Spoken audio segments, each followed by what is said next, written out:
जीतना इसलिए जरूरी होता है कि जीत से एक बहुत बड़ी चीज का जो संबंध है, उत्साह का। और जो हार के उत्साहित है वो तो भगवान है,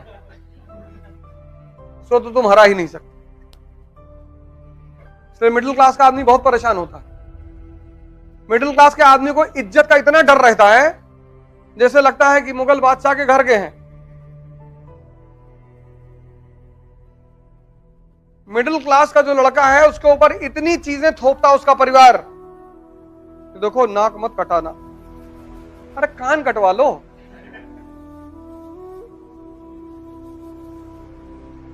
माँ बाप अनजाने में कुछ करते हैं, अनजाने में। देखो भैया हम लोग हो रहे हैं बुजुर्ग, बीपी बहुत हाई है। युद्ध का नियम क्या है कि जो लड़ने जा रहा है उसको उत्साहित करो।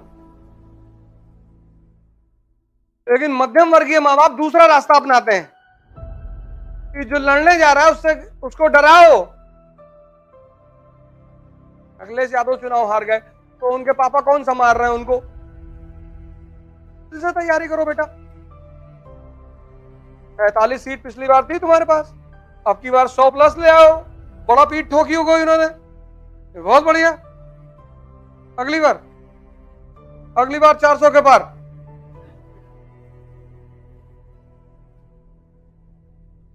इलेक्शन खत्म हुआ, सारे विपक्ष के नेता गए, योगी जी से मिले, उनको बधाई दी कि आप सरकार बनाइए। एक आम समाजवादी और भाजपा का जो प्रचारक है वो आज तक एक दूसरे से बोल नहीं रहा है।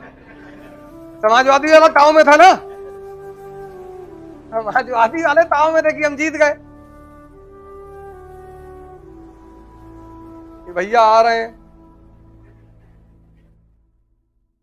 और मामला हो गया उल्टा। हमारे एक यादव मित्र हैं, वो तो फोन ही नहीं उठा रहे।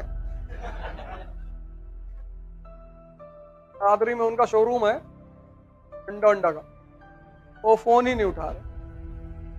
10 मार्च और आज 20, बंदा फोन ही नहीं उठा रहा। 9 मार्च को उन्होंने हमसे कहा था कि भाई साहब पूरी बहुमत में आ रहे हैं और पलट देंगे सबको। हम तो दूसरे चरण में ही जीत गए थे। इतना कॉन्फिडेंस था उस आदमी को, कह रहा था अंतिम चरण के चुनाव की जरूरत ही नहीं है, भैया वैसे ही सरकार बना रहे हैं। हमने कहा सरकार तो बन जाने दो। अरे कैसी बातें कर रहे हैं, आपको टेंडर दिलाऊंगा पूर्वांचल एक्सप्रेस का। मैंने कहा ठीक है भैया ध्यान रखना। हाँ, और एक बैग सारा मामला पलट गया।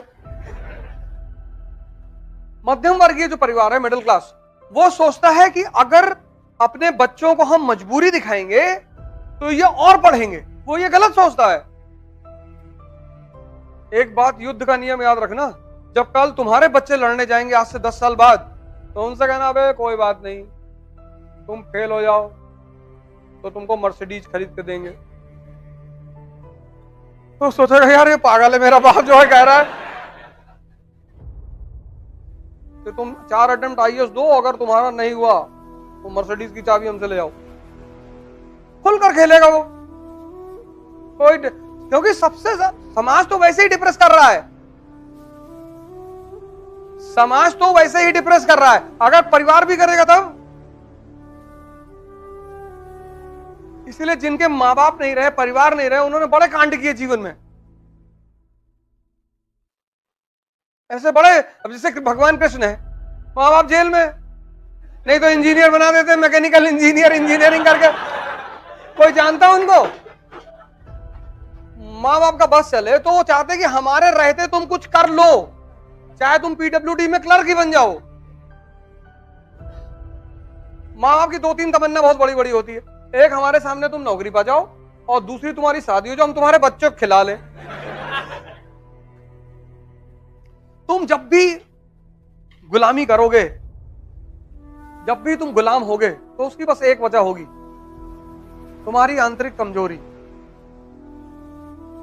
दुनिया में एक जानवर है जिसको आज तक पाला नहीं जा सका। एक जानवर है जिसको आज तक पाला नहीं जा सका, जिसको आज तक पट्टा नहीं पहनाया जा सका, और वो है भेड़िया। एकमात्र जानवर है पूरी दुनिया में जिसको आज तक इंसान पाल ही नहीं पाया, क्योंकि अगर तुम भेड़िए के बच्चे को उठा लाए तो वो उस इलाके को तबाह कर देंगे। बड़ा गजब का सोशल संगठन है उसका, उनका। भेड़ियों में स्त्री को लेकर कभी लड़ाई ही नहीं होती। भेड़िया जो समाज है, तो जो बुजुर्ग भेड़िए हैं वो शिकार पे नहीं जाते।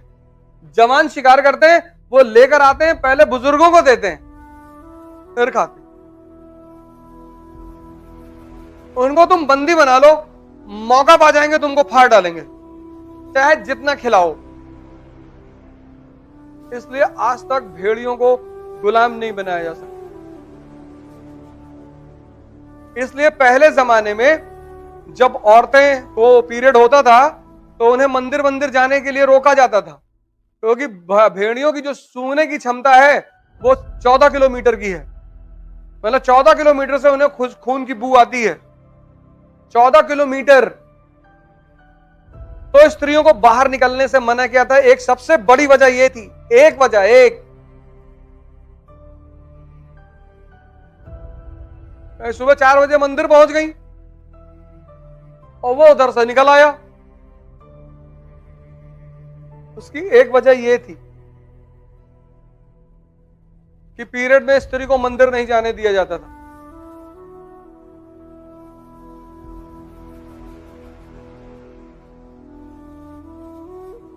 एकमात्र जानवर है भेड़िया। कभी डिस्कवरी पर उनका एपिसोड देखो, ताकि शेर को गुलाम बनाया गया।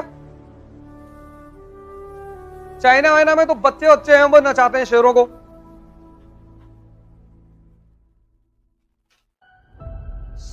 ताकत कहां है अपने अंदर?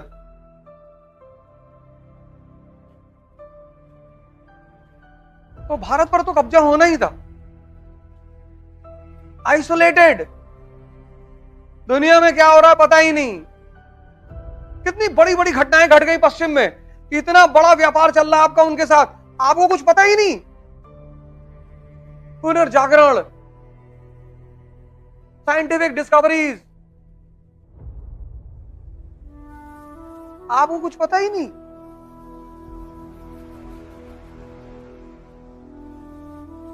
तो आप मुख्य धारा से पिछड़ गए।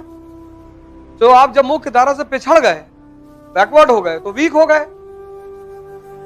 तो जब वीक हो जाएंगे तभी तो गुलाम बनेंगे।